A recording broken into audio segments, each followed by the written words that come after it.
Good morning, depending on where you are. It might be snowy out, but we're so excited this morning to have Brianna Aldridge kick off our, webinar series this month in February for Teen Dating Violence Prevention and Awareness Month. And so it's really important. And with the work that we do in sexual assault prevention, the hope is that with sexual assault prevention, we also reduce things like teen dating violence, because as we're going to learn today from Brianna, there are just so many connections between health and physical health, mental health, and what's going on in relationships and all types of relationships. Today, we're just so excited and thankful to have Nancy Hammond Editions as our sponsor. Some of you might know they have been an incredible partner of the foundation. The Hammond family is incredible. Both Nancy and Kate Hammond have really been champions of our work. We got to host an event there. It's in Annapolis. Her artwork is absolutely beautiful, especially during these times. I think they would really brighten up people's rooms, home offices, and it really makes you smile. And so we're just so thankful to have them, and sponsoring this webinar is just incredible. And, check them out. They're a wonderful, people there, as well as the artwork is just really something to make you smile and brighten a room for sure. So we're going to get started. Hi, Brianna. How are you? Hi there. I'm doing pretty well despite the cold. I'm a Florida girl, so this is very weird for me. But yeah, I'm sure. I'm good. Yeah, that's it's definitely a chilly winter for us all. Right. So we're excited today to have you. I know people have been really excited to hear, your perspective on things. I know you run the Levitus program at St. Tim's, and we're excited to hear about that. But I know you have this incredible background, getting your master's at the University of Maryland, and we can't wait to hear about that in public health, as well as, your certification in nonprofit management. Sure. And you went to the University of Florida, and, your work with, in health and community work, as well as, as a policy intern. So we really look forward to hearing more about that. And I think to kick us off, we're going to dive right in. You kind of got me really interested when you started to talk about health equity. So can you jump in and get us a little educated on what that is? Of course. Yeah. And thank you for the intro, talking about what I've done kind of over the course of the past few years.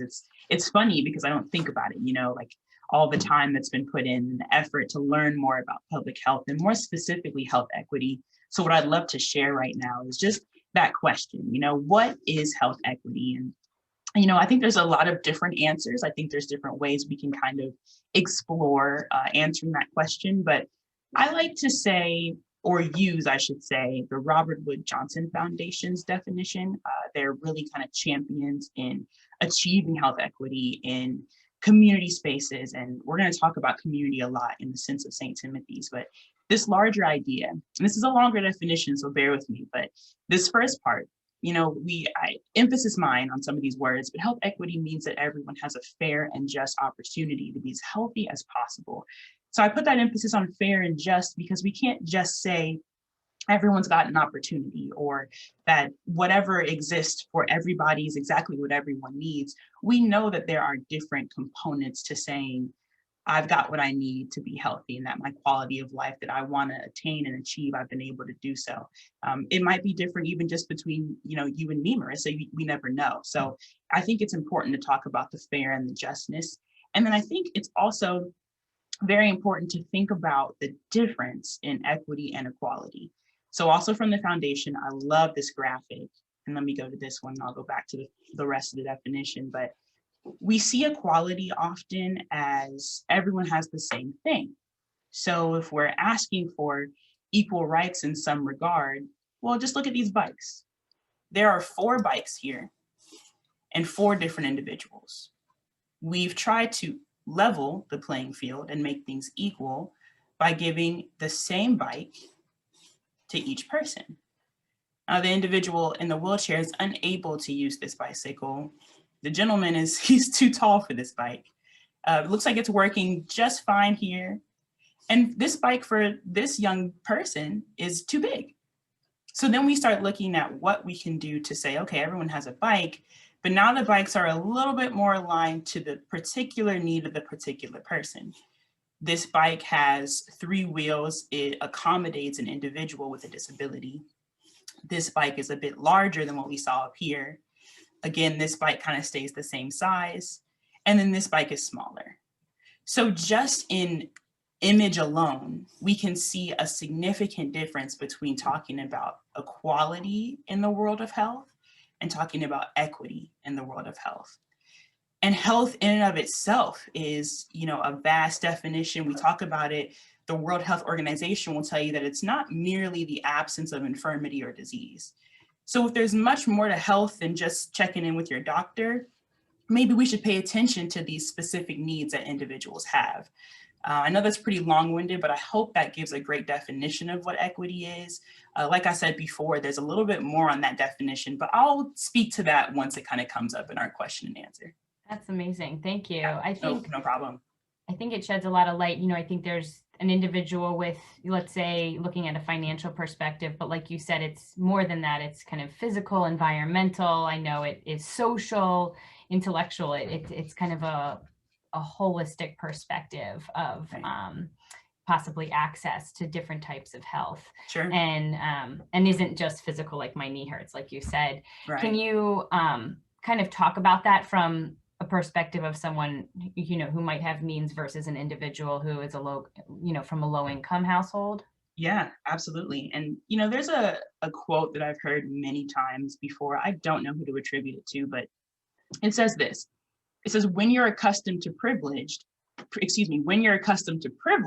equality feels like oppression. So we talked already about equality and equity and those differences, but just that phrase alone, you think about someone who's maybe come up with all of the means they've had and maybe more than enough, and talking about equity, that might not be a conversation that they would jump on. Now, for an individual who's looking to maybe have a better opportunity in the workspace, have a better opportunity for education, have the means to transport themselves from home to work, to picking up their kid from school. If those options don't exist, then we know that there's going to be a difference in the way that these two people see the world, how they see society, how they operate in it. And I think that that's really huge in kind of differentiating between how people will see equity, but hopefully still understanding that everyone needs to know equity, be a part of the journey to achieve equity. I think it's important to recognize just how much takes place when you're trying to achieve equity. I think that's the other part of the definition that I want to point out really quickly is you have to remove obstacles to health. Poverty, discrimination, powerlessness, lack of access. These are huge institutional types of words and phrases that we're talking about, and hoping that someone can say, okay, my health is at the level I'd like it to be at. And so I think if you're talking about people low income, with means, or anywhere else in between, you've got to consider all of these different obstacles. That's such a great point. I know many people have heard us speak about ACEs, adverse childhood experiences, and we know, in our location in Baltimore City, they have, higher exposure to this, and that is then something that can cause, as a risk factor for possible, sexual violence in their future. And so I think you make such a great point about, again, this holistic concept, but also you could, like we said, finance is just one piece of it, and having, you can have a good financial background, and be in a healthy home in that sense, but you could also be in an unhealthy home, right? Like they don't have healthy gender norms or not good relationships, and so it's a really interesting balance in making sure that kids and people have access to help as well. So how does prevention fit into all this? Do you? So, there's about 20% of all of your health outcomes that are determined by clinical care. Mm-hmm. So I think we talked before about, I go to the doctor and my doctor tells me, do this to maybe add a few years to my life, drink more water, walk more, whatever the case is. And so of course that's prevention, right? Of course, hopefully we see our doctors before we're in dire need of something, but there's an 80% left over from this kind of pie, if you imagine a pie, that's telling us that the contributors to our health outcomes are social in nature. You know, we're talking about whether or not my neighborhood has street lights that are working so that my kids can play, you know, at late at night. Mm-hmm. Do you know, I kind of came up with this whole scenario, like, let's pretend I wanted to be a marathon runner and I'm going to need training. I'm going to need to have X, Y, Z. And we have to consider all of those factors, be it transportation, environment, money, education, that will either help or hinder me in becoming that marathon runner. And so I think if we're talking about preventing, you know, adverse health effects from coming in the first place, we've got to look at some of the systems that exist around us and whether or not we can, one, change the system, or two, work within the system to benefit us. If our doctor and what they say is only, you know, 20% of what we're going to kind of grow into in terms of our health and our well-being, then the hope is we can do some work on our own or as a community, right, to kind of collectively say, here's how we prevent adverse events from taking place. Here's how we prevent significant health conditions from befalling us, even if we're genetically predisposed. Here are the things around us that we can change. Yeah, so that really runs, you know, across everyone's situation and position, right? So that makes so much sense. Thank you for that. I'm curious a little bit about, you know, what did you see, you know, when you were in the field in a way, like, I guess regarding, you know, people from different diverse backgrounds and how this impacted them, understanding, like you said, the social determinants, you know, of health, you know, playing into their lives. Yeah. So I love this image. Just, you know, many that are on the internet, but I used to be a community health worker. And a big part of holding that role was to meet people where they were, literally where they were. I was at the laundromat, the library, the bus stop, just meeting people. And, you know, this illustration I love because I really do feel like I see members of the community. I was in Florida at the time. So members of that Gainesville, Florida area, greater Gainesville area, who I got to learn about. And I would spend, you know, upwards of 40 minutes with just one person, just asking questions about their health conditions and their health concerns. And the answers I got turned me to opportunities to refer people to medical services, social services, and health research studies. And we know a lot of times with research, we're not getting an immediate answer or response that helps us fix a problem, but we are seeing at least a piece of what needs to be done to solve a problem. And I think when you're talking about working within communities and achieving health equity on this scale that's so much grander than you are, so much grander than the institution that you work for, I think you always have to be mindful of the people. You know, you have to think about what they tell you and what they're seeing.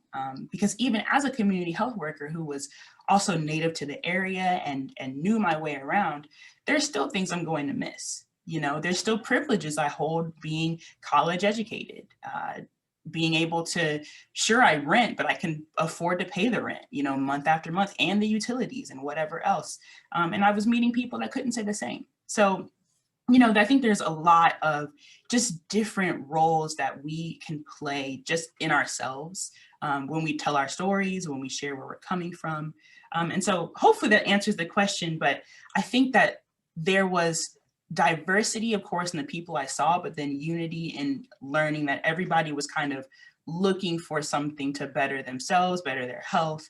And as a community health worker, I get to just kind of hear about it without feeling like feeling like I'm coercing anyone. You know, it's just a conversation that we have, similar to what you and I are doing right now.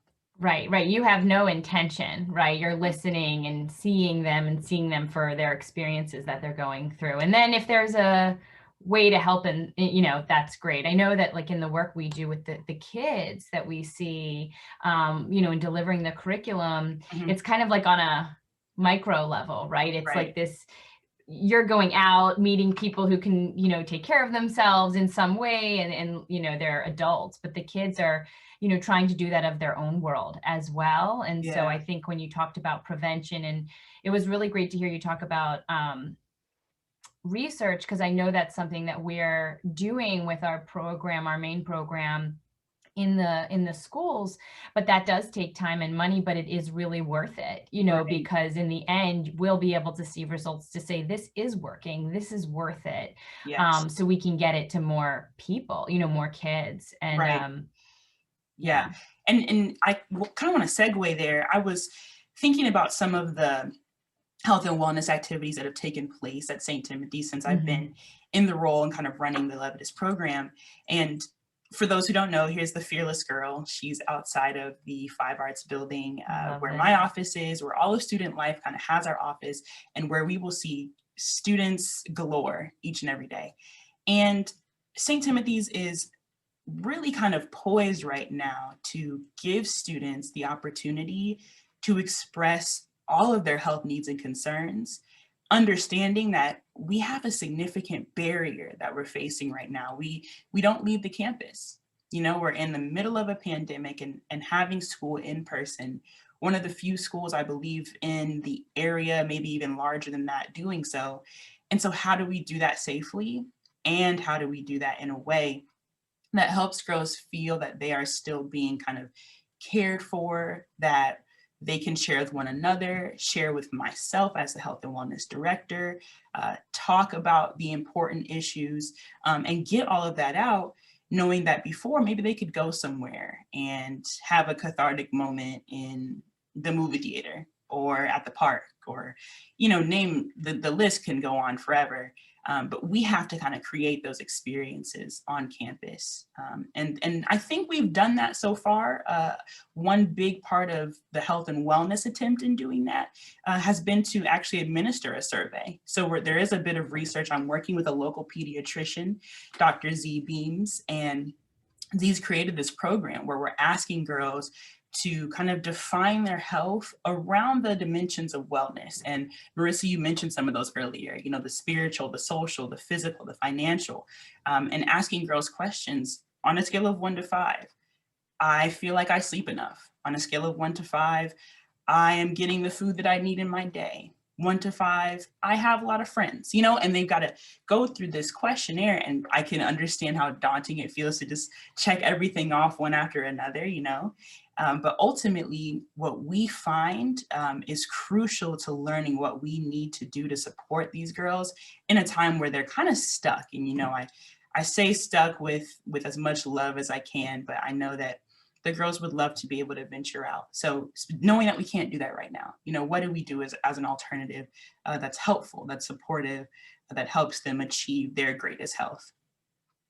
No, I think that's it right now, right? I mean, Yeah, everyone is trying to pivot, and I think it's great that you're being able to make something of it that can help the students even more in the future, right? Take this opportunity to check in with them. I know other schools are trying to do the same. And, it's interesting. You talked about, their own skills to figure out like when they need to go somewhere in space. And I remember we did a segment on boundaries, and the students gave different examples of mm, how they, learning with the work that we do about how to create that space for themselves, and whether, it might be a mental boundary, or maybe it's a physical boundary where, they clearly realized someone else needed space, and so they gave it to them. And so that's an important skill we know. And so it's great that you're teaching them that, but also that you're, throwing in a little bit of research so you can right. really, get them what they need when they need it. That's Exactly. wonderful. Exactly. Yeah, that's the ultimate goal. And we know that the time right now that we have together is paramount, because eventually there will be a day where the gates open and the girls go back to, the activities they were doing before, and maybe even without a mask, which I can't even fathom. That'd be so wonderful. Right? But someday Yeah. it's coming. So, it's important, I think, to pay attention to what's happening now to build for what will happen tomorrow. Right. No, thank you for that. I think I know that we're creating, and you and I have spoken about it, this parent caregiver education and teacher education, because Mhm. while, outside sources can't always get into schools, it is an opportunity like you're doing at St. Tim's from within to Right. teach, because you guys are, you're not the parents, but you're the caregivers right now Yeah, for these young women. And so sure. it's a really interesting time for people to do the same for their own households or their, their own communities, to say, okay, if they're not going physically to school, then what can I do here Hmm. to support them and learn about certain behaviors that we can be aware of. And like you said, during the pandemic, things are going to shift. But when those gates open, it made me think of Frozen, because I have a 3-year-old and we watch it a Yes. lot. When the gates do open back up, we're seeing, and you can definitely shed light on this in the public health level, but, they're not in school, so certain behaviors are not happening. But someone said, that I was an expert, was like, but a 12-year-old is going to be a 12-year-old. And so Yeah. it's going to bubble up somewhere else. So if they're not physically, having a relationship with somebody, they might be doing it by text, or they're playing Xbox and they're chatting with people more. Right. I'm curious, I know you work with international communities as well, with the women at St. Tim's. Um, I guess, could you shed any light on, what that looks like in different international communities, whether it's, female health, and what you find when they come to your school? Yeah, yeah, that's an excellent question. And I think we have to, be aware of the population of students that exist at St. Timothy's. And what I've learned over I guess it's been about 7, 8 months that I've been here now, there is a very strong bond and sense of community that exists among girls who have come from the same country, even if they're from different regions. I can think, just let alone just 3 of the girls I've met who come from China, and they've talked to me about the food that they eat. They talked to me about how the legal drinking age is lower, and we had a conversation about kind of alcoholism and the impact that it has on youth, the impact that it would have on an athlete. Kind of making this relevant for students at this school who play sports and who maybe want to drink someday, have parents who drink right now, have heard me talk about alcohol consumption. And so when I've talked about that with students who are from other countries, it's forcing me to listen more. And I think I can go back to being a community health worker. I spent so much time with one individual because I would just be listening to their stories. I would make sure I asked the questions I had to, right? And I got through the survey, but ultimately it was about building trust. And sometimes to build trust, you have to listen more than you speak. And I think that's what's been coming up for the relationships that I'm building with students who are from other countries and who have different priorities. And what I'd love to do moving forward is continue to kind of pay attention to the health implications of being from a different country. We're privileged to work with Bon Appetit and have a chef who's preparing the meals, breakfast, lunch, and dinner. And we get a chance to do formal dinners that highlight countries that girls are from. And so maybe on a typical day, we'll have some sort of chicken and rice dish, but maybe that's not what would be eaten at that time of day in China, in Korea, in Sweden. And so we get to talk about what that looks like. And we know food and nutrition are a major part of someone's health kind of later in life. Having a relationship with food now as a girl, as a teenager, gives major implications for the relationship you'll have as an adult. So we're doing those things. I think at a certain level, I'd love to elevate that level as we get into our next trimester and just as I'm here longer. No, that's a lot to kind of take in, right? When Sure. you have someone and it's a whole different experience. I'm curious, what do you find some of the biggest kind of cultural differences that they either that they're maybe excited to know? I know Erin Levitas, our namesake of the foundation, went to St. Tim's, and she brought to light, one of her, leaving legacy. She said, I want to make sure the women that come from everywhere know that, they have a voice, they are seen, they all of the things that we teach in our programs, they are the master of their, their own bodies, physically, mentally, emotionally, and I am curious, what are some of the differences you find when they come over, here, and are they welcoming of those ideas, and how do they process it? Yeah, I think that I've noticed a difference in programs that are mandated Mhm. versus those that are presented as an option, right? Especially on the weekends. Girls, now that they can't leave, love their weekends and they want to take that time for themselves. And when I'm just looking at numbers alone, who attends something, I think it's based on what is being offered. Is there something of interest, of value? I think across the board, I've noticed that, but I've especially noticed that when we tend to lean on the traditions of the school, or kind of picture, I went to a SEC conference, D1 school. Football's huge, sports are huge, and I'm thinking about like the spirit that exists like in that Gainesville, Florida area. Everyone loves the Florida Gators, and that kind of spirit for us and for Brownie Spider and our traditions with sports and whatnot, I see how it's different depending on where you come from. And I've noticed that there's not always going to be hype about the Spiders winning or the Brownies winning. If that's not kind of the community that you were raised in, if you've come from a different country and you came from a different country to be educated at the highest level, to get into colleges that maybe otherwise you wouldn't have.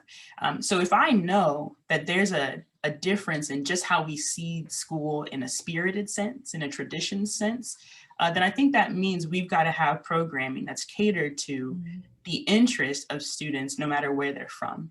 And I think that goes back to me saying before, I want to continue to get the answer to that question of what would be beneficial to you, a student from, insert country here, that I know is going to be a lasting kind of memory, a moment that's meaningful, not just because it was educational, but also because it maybe made you feel like you were at home, or allowed you to feel like you could belong in a place where we want you to belong. Because again, we're not really going anywhere. We're not venturing out right now. So yeah, I think that's crucial. We've got to continue to find that answer of culturally, what can we do? And how do we do that in a competent manner? How do we do that without, just being gimmicky? How is it authentic? And I think I'm honestly still building on answering that question, but I'm glad I've had some of the answers given in these past few months. No, that's wonderful. I think the cultural exchange is really important too, because one of the things I know that we focus on is, all of this can be different, right? In different cultures. It doesn't have to even be another country. It can be a different state, a different piece of the world. So it's really important that we're teaching young people that, some things are going to be different, right? Whether it's a gender norm or a boundary, right? Like whether one says you should get close to someone, one says you shouldn't. And I think, like you said, helping young people find and understand that it can be different. And so the communicating about that is really important. I remember I did kind of an exchange program at one point, and the Americans, they were saying that the individuals from one of the other countries were saying that we were very fake.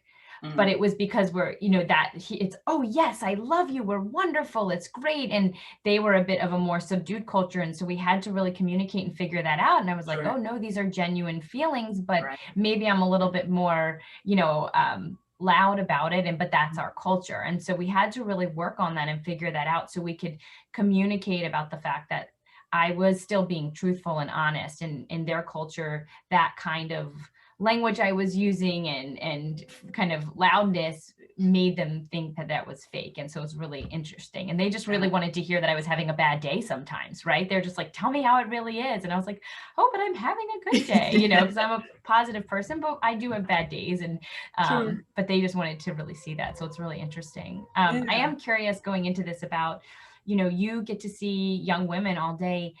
How do they support each other, right? Like I know, we didn't have cell phones when I was little, right? So it was different ways. I would remember the phone number of my best friends. Like I remember that. But now I'm kind of curious, what does peer support look like, especially at this teen age time where so much is going on?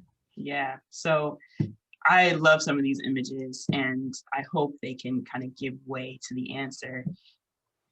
I've noticed, and I hate to be harp so much on the pandemic, but I have to. One, I haven't been at St. Tim's pre-coronavirus, so this is what I know. Students in masks going through, walking through the trails, and they would have done that any other year, but of course there wouldn't have been a mask on. We've got our seniors here working on something, and only so many in a space, right? Or down here, our freshmen, the threes, we call them, also with their mask on. And I think this time especially, just being present for one another is a huge way that these girls see support, and that they feel heard, that they feel cared for. I'm looking right now at, here's Alicia, here's Anna. They've been roommates, Reese and Catherine, they're sixes, so they've been here for all this time. Same with Jada and Ariana and Heather. Some of them are student leadership. So we've got students just in these three images who have done a lot while they've been on campus. They've gotten to know one another. And the reason they're able to manage a year that's just so different is because they have one another. Now, I would love to toot the horn of student life and say we're, building a curriculum for them that helps them feel even more support. And it's true that we are, but I recognize that foundationally the girls have one another. And then, because I have to be aware of what that might mean in the sense of carrying the burdens of someone else or taking on too much, it means I've got to be all the more vigilant to know if there's someone who's just dealing with far too much. And, as a teen girl, there's only so much that one should hold. And my hope is to have an open door policy where, I really want this to be sort of a figurative garbage can, this office, because I want girls dumping. I would hope that they can feel free to do that. And hopefully, because their peers have empowered them to say, come speak to Ms. Aldridge, or take the opportunity to see a counselor, one of the counselors that we're connected with. Hopefully that's what builds out of the support that girls have amongst themselves. That's so beautiful to hear. I think I know, and I'm going to ask you a question kind of more when you were in other communities too, how you saw peers supporting each other. And I know in the work, in the public school system too, we were hearing about very similar things, right? Being able to talk to their own friends. And, we know it's a protective factor to have someone you can trust, in a healthy way to share this. And then, the women at St. Tim's are clearly so lucky to have you who can elevate it to another level, right? If it is something where it should involve mental health support. Right. And so I know that when we get to go into the schools, in Baltimore City, that is something that, is also, it comes up, right? If you're going to have conversations with children, like you said, there are things that they're facing that sometimes it's too much. Their trash can will overflow, and it should, because, there's some things that are on their plates. I remember we did a seminar, and, a woman said, it was a young woman, and she said, well, what do I do if something has happened to a friend, right? Like, where does that put me? And, these are hard things that adults have to deal with, right? When you get news and, do you tell someone, what is the level of help needed, and how to be, a supporting friend. But I think it's great that you're definitely teaching them they have the support and they can go to each other, and then the other person can say, hey, there's more support out there. Let's get you that. Yes. If that's something that you want. So that's a great thing to shed light on, and thank you. I'm curious, let's see, like in the community building projects, I guess, can you shed some light on, things you saw prior to your time at St. Tim's and supporting things like, health, and as well as within St. Tim's. I know you guys have a big effort there. Yes. So let me start by going back in time a little bit. Right. When I was a policy intern, you mentioned that at the DC Primary Care Association. So I was a student at Maryland, wanted to spend my summer doing a little bit more with health equity in as practical of a manner as I could. met the staff at DCPCA and started to help them build on what's currently a project that's really huge for them. It's the Ward 8 Community and Economic Development Project. And so we're talking about the needs of members of Ward 8, residents of DC, been there for years, and what they see as beneficial to the development of not only their economic status, but their community as a whole, and whether that means they feel connected to one another. Do they have any sense of resilience when it comes to just all the blows and the knocks that we can historically see have come to Wards 8 and Ward 7 as opposed to the other 6 wards in DC, and figuring out how, from a community level, we tackle these issues. So, I was present for meetings where we've got the director of this nonprofit that I interned at, and we also have community organizers. We also have people who work in housing and people who work in transportation and people who have some kind of connection with the grocery stores. And it was truly a concerted effort.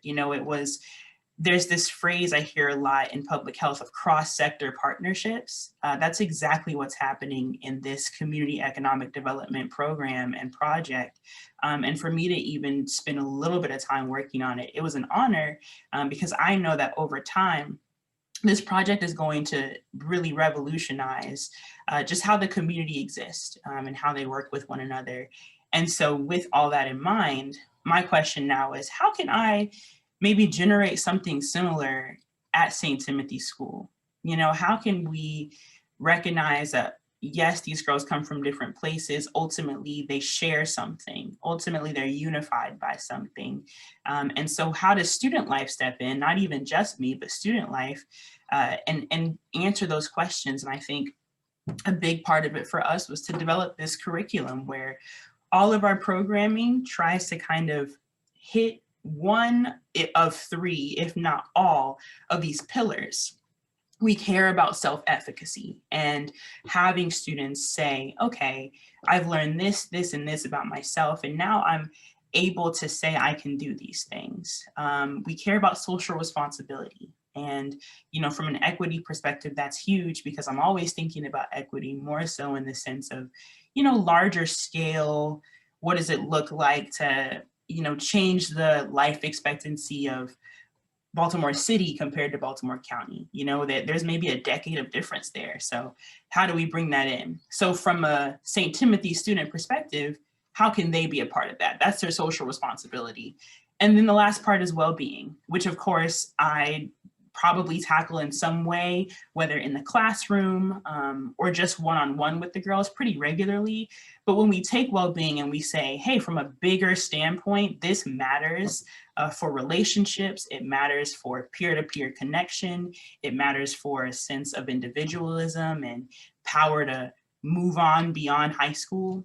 All those things come together, and I have colleagues who are brilliant in working with me on how we bring all of those kind of components to the forefront, and hopefully have girls graduate with a sense of themselves greater than it was before they got here. Oh, they're so lucky to have you. It's thank you. That's really I'm just taking it all in. I think sure. That's, yeah. Amazing, and to see that, and your experience prior is also important. And I think it's so important. I think what you make clear is that it is community, right? It's all of it together. And so I know, when we focus specifically, and you guys, you have so much, right? You're like their whole picture of health and well-being, and we at the foundation fortunately get to kind of focus on this area of prevention, but that's us doing our part, which we love to be able to invest in and focus on, so we can be, a part of all those other areas, like you said. And it's been amazing to be able to partner. So I think, you guys are really an example of getting to, bringing that together, and, having these young women grow up from different backgrounds and really being able to see where they can, make a difference. I'm curious with, health, and it is teen dating violence prevention and awareness month. I'm curious, with community and all of these intersections and how it all comes together. What would be one thing that you'd want someone to walk away with from this conversation, where they can either, they should look inward in their own life, or how they can make a difference, I guess, if that's a possibility? Yeah, sure. You know, I think the more that I am able to kind of be in different fields of work as opposed to in school, you know, and trying to learn more, the more I realize all I can do is learn more. You know, like we never stop learning, and if we do, honestly, I think something has gone wrong. I I agree. think, you know, it's time to go back to the books, or wherever it is that you've been able to kind of be educated, because for a topic as crucial as youth development, and knowing that within that topic we have to talk about violence, and we have to talk about, you know, the number one killer of teens is auto accidents, but number two is suicide. So you know, when we have these wide ranges of risk factors, and just so much stuff that research will tell us is an issue when it comes to teens, my challenge is for myself and for anyone I'm around who I get a chance to impact is, what can you learn to help you help someone? Mhm. I think sometimes I learned because I listened to a girl just sit in my office and talk to me about what was going on. And then I figured out, oh, here's a resource, here's a way that I can help you directly. And here's a way that maybe indirectly I'm helping you. But either way, I've now provided something because I first made sure I understood what all was happening, where the student was coming from, and what they really truly needed. And sometimes you can't do that until, and I mentioned this much earlier, you've built that trust, you know? So I think that's why learning and listening are the two possibly, arguably, most important parts of doing any sort of public health work, community work. You've really got to know who you're speaking to, you know, and value what they say, value them as an individual, especially if they're normally not heard. Making sure that you're someone that uplifts them.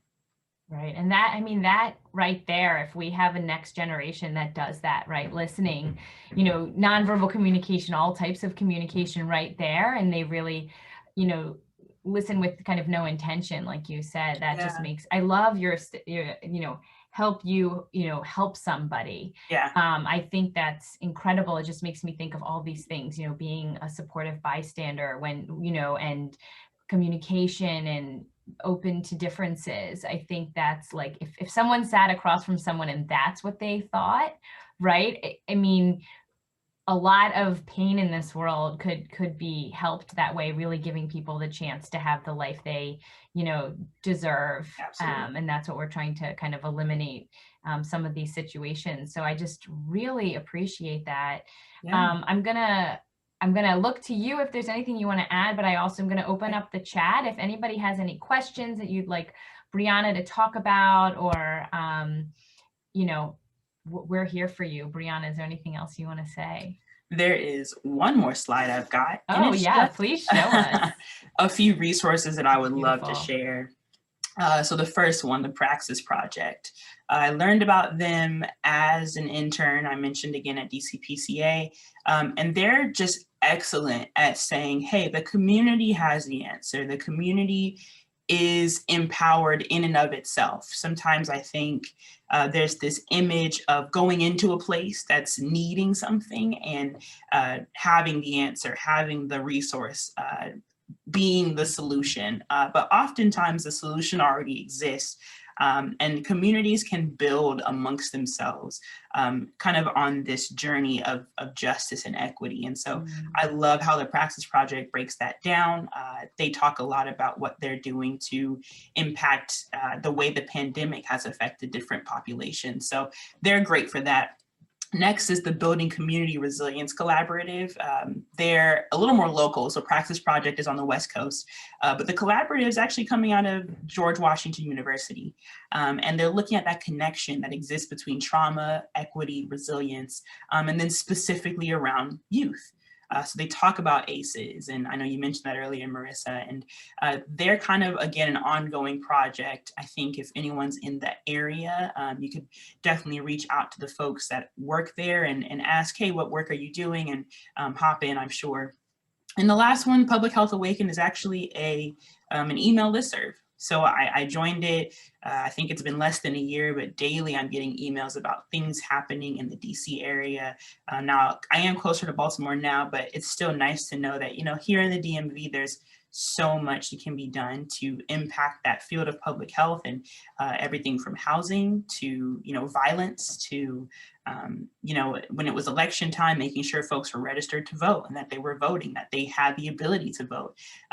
It's so much wider than the clinical health that we think of. And that's why I wanted to show that 20% slide, because there's so much more. So hopefully these 3 resources are a nice wide range of opportunities to just learn more about public health, and also keep a focus on youth when it comes to that middle one there. And I think that's what we're also doing. I'm in a high school and want to make sure I can take some of these higher level ideas and convert them and hopefully help a lot of teens in the process. Beautiful. Thank you. I know, we have such a good time with our information at the foundation that we get to send out with the newsletter, and it is all informed by this kind of information. We work, with sexual assault prevention. It's a public health concern, right? It's an epidemic, with 1 in 5 women experiencing sexual assault. Yeah.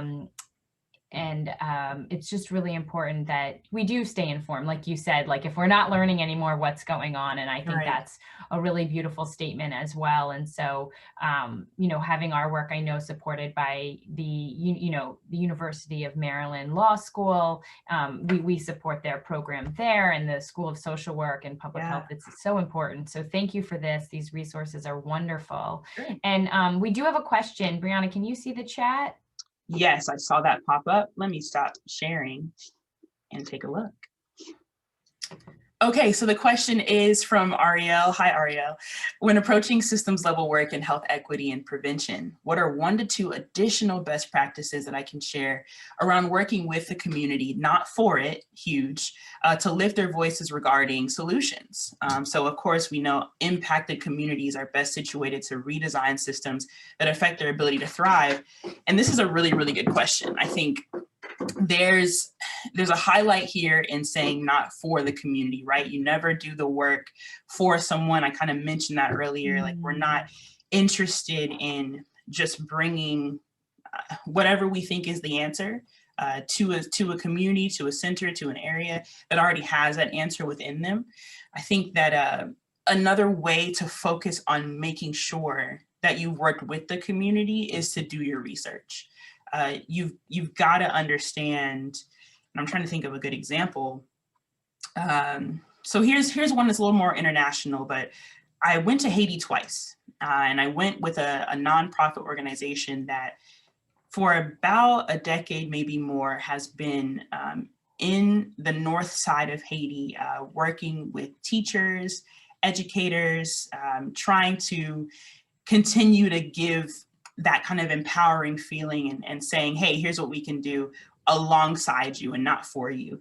But initially, the nonprofit wasn't doing that. They came with t-shirts and other things from the States and said, here you go.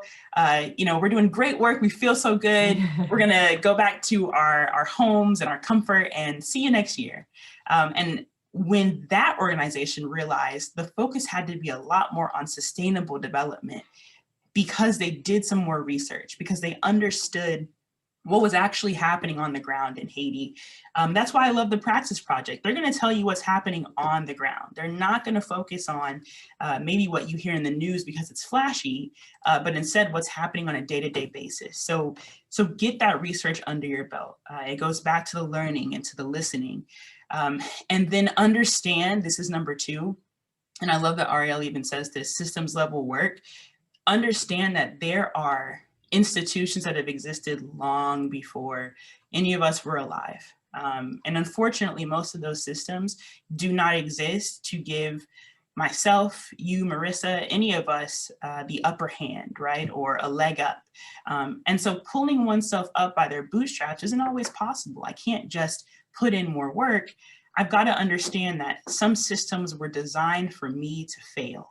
And so what do I do to work around that? How do I see my power, build my resilience, and say, okay, maybe this isn't for me, but I'm going to redesign it in a way that is. And I'm going to eventually change the system altogether, make the institution, bow to the people. It's kind of that idea of speaking truth to power. That's how we change systems, communities, groups as a whole. Hopefully that answers the question. I think it's really, really crucial to know that, yes, communities have to and will thrive with and in themselves, and working alongside is much better than working for. That's such a good point, and thank you for asking that question. It was a very, very good question, and I know that it makes me think of, we get to use restorative approaches in a lot of our work. And that's kind of that perspective where you asked what's within the community, as well as it's important.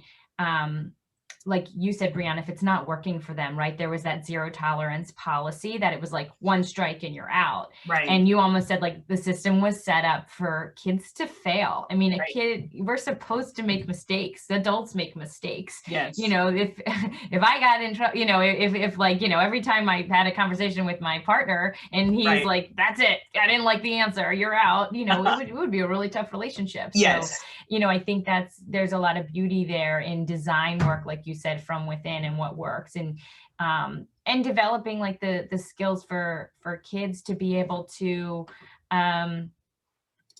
understand that also, right? To understand that power, like you said, to change a situation. Not every situation is changeable, right? But that they understand that to reach out, to ask questions, to question. I know that's a really big thing when we're working with the youth. The whole point is sometimes we don't talk. Like you said, you listen, you let them ask questions and question things and say, I don't agree with that. I don't like that. That's a skill. It's important. So thank you. Thanks for sharing these resources, Brianna. Of that's course. Helpful. I think all three are there. Thank you. Love that Ariel kind of came back with a summary of everything I was saying. Do the research, know, recognize, name the system. And I think we've got to keep that in mind for any sort of population, especially one filled with youth, right? Who, especially today, I can tell you the girls at St. Timothy's, they want to run the world. And I hope they do. I hope they do. I'll be cheering them on the whole time. But I think that's all the more reason to say, make sure we know where they're coming from. Make sure that we can train and educate and teach the right way. So we have girls who are empowered to lead and empowered to change systems, and also doing it in a way where they don't lose any sense of themselves, that they can kind of do it authentically. Wonderful. And yeah, I mean, we hope that for everyone, right? Like every child. And thank you for everyone who's invested in our work, to ensure Brianna can do what she's doing and what we're doing in the public schools and beyond, getting this to caregivers and teachers, because I think it's, we want every child to have that chance to envision their own future and how they can be, that different person to make a difference in their own life, but also in other people's. So, and, in the end, that'll create safer futures, right? So thank you so much. Everybody, thank you for today and kicking off this, important month with prevention and understanding, thank you, Brianna, with, I think a lot of us are going to take back thinking about equity versus equality. I think that's a really important piece to remember, and we're just excited and thankful to have you, and thank you everyone. We'll be sharing this publicly so you can check it out again or share it. Thanks so much, everyone. This has been great, Marissa. Wonderful. You too. Have a great day. Bye-bye. Bye.